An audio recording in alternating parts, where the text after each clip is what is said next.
Alright, so once you have everything cut out for my pattern that I provided in the convention announcements, we'll start with adding everything to the helmet base. So first off, I'm going to make sure that the visor is lined up where I want it on the base here.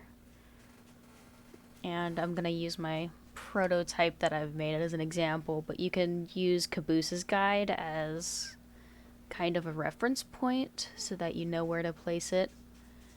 And we're just going to sew that on with a simple stitch, knotting the back of our thread and starting at the back so that that will not show up on the front of the face here. And we're just going to stitch right along the edge line here. Nothing really too special. It's just to keep it in place here.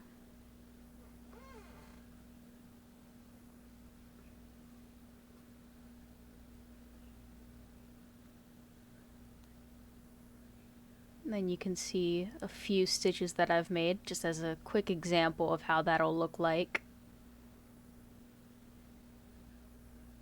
And here it is sewn on, and I added some details with the thread on the visor here, and then I'm going to sew on the black detail to make it look more like the Mark V helmet.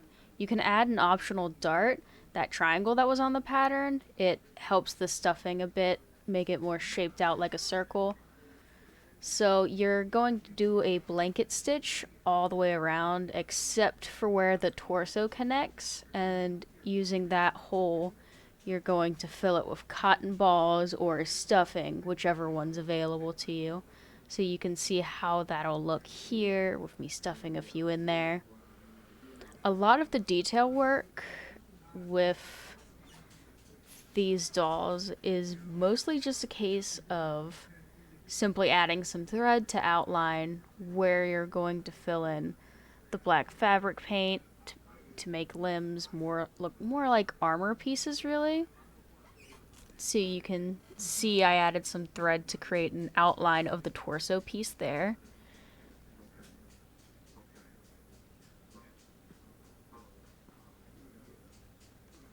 So I'm just going to line those up, and then I'm going to place it inside of the helmet gap there so that it fits pretty well inside there, and then I'll do the same with sewing it up and filling it with some cotton as well.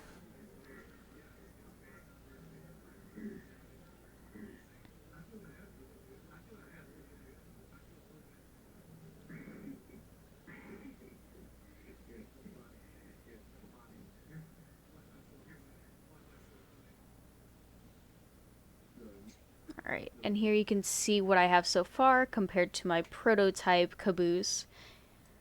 He has some extra felt glued on to make limbs look more three-dimensional, and you can just use this as an example of how your finished product will look.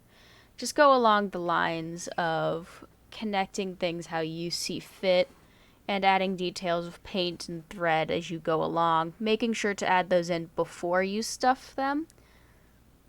And that's pretty much it.